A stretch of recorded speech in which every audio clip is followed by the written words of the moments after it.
पूर्व उपराष्ट्रपति जगदीप धनखड़ के इस्तीफे के बाद अब जल्द ही इस पद के लिए चुनाव होने वाले हैं।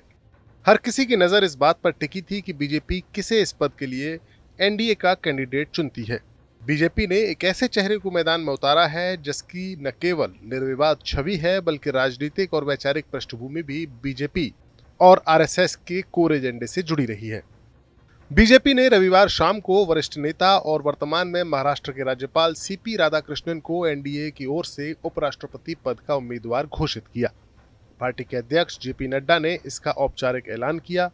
राधाकृष्णन पिछले 4 दशक से अधिक समय से राजनीति और सामाजिक जीवन में एक्टिव रहे हैं और उन्हें तमिलनाडु की राजनीति का एक सम्मानित चेहरा माना जाता है।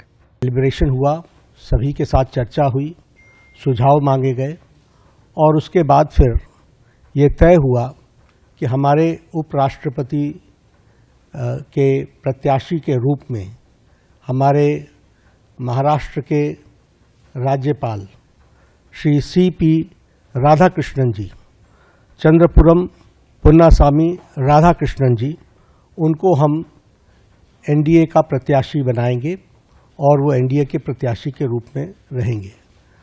सीपी राधाकृष्णन जी, जिन्हें हम चंद्रपुरम पन्नुसामी राधाकृष्णन के रूप से जानते हैं, आपका जन्म अक्टूबर 20 1957 बीजेपी ने यूं ही राधाकृष्णन को अपना उम्मीदवार घोषित नहीं किया है बल्कि एनडीए की ओर से उपराष्ट्रपति पद के लिए उन्हें कैंडिडेट बनाया जाना बीजेपी की एक सोची समझी रणनीति का हिस्सा है।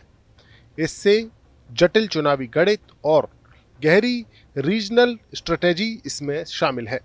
सीपी राधाकृष्णन के नाम का ऐलान सिर्फ पर्सनली उनकी वफादारी का इनाम नहीं है बल्कि ये तमिलनाडु की और पूरे दक्षिण भारत के राज्यों में अपने पेट बढ़ाने के लिए बीजेपी के नए एफर्ट्स का एक इशारा है। यहाँ बीजेपी को अपनी पकड़ बनाने के लिए काफी स्ट्रगल करना पड़ रहा है। ओबीसी समुदाय से आने वाले राधाकृष्णन की छवि न केवल लो प्रोफाइल की रही है बल्कि वो सदन और सरकार दोनों में अपनी गहरी समझ के लिए जाने जाते हैं। बीजेपी की रणनीति साफ है। राष्ट्रपति पद आदिवासी समाज से, प्रधानमंत्री पिछड़े वर्ग से और उपराष्ट्रपति भी अब ओबीसी नेता को देकर पार्टी 2029 और उससे आगे के चुनावों के सामाजिक समीकरण भी साध रही है। अब बीजेपी की कोशिश है कि राधाकृष्णन की उम्मीदवारी को विपक्ष का समर्थन भी हासिल कराया जाए और वो निर्विरोध चुने जाएं। होंगे हमारे आप सब के माध्यम से अपील है कि हमारे विपक्षी दल के साथ भी हम बात करेंगे, उनका भी हमको समर्थन मिले ताकि हम सब लोग मिल करके उपराष्ट्रपति पद का निर्विरोध चुनाव हो, ये हमारी आशा है। उनके साथ हमने जैसा पहले कहा कि हम संपर्क में रहे हैं, हमने उनको पहले भी संपर्क किया है, हमारे वरिष्ठ नेताओं ने, और अभी भी हम उनके साथ संपर्क में रहेंगे और हमारे एनडीए के सभी साथियों ने समर्थन दिया है। तो पुनः सीपी राधाकृष्णन जी हमारे एनडीए के उपराष्ट्रपति वाइस प्रेसिडेंट के कैंडिडेट हैं। आप सबके माध्यम से सभी हमारे सांसदों से अपील है। सीपी राधाकृष्णन पर बीजेपी की ये कोशिश विपक्षी दलों में दरार डालने की भी है।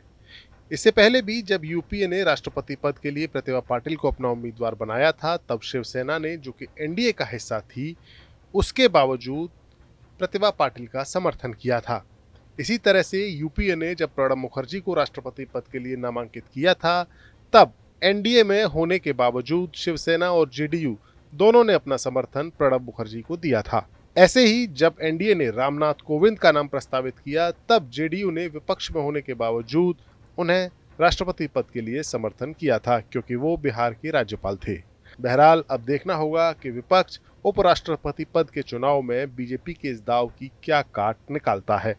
ब्यूरो रिपोर्ट, राजनीति।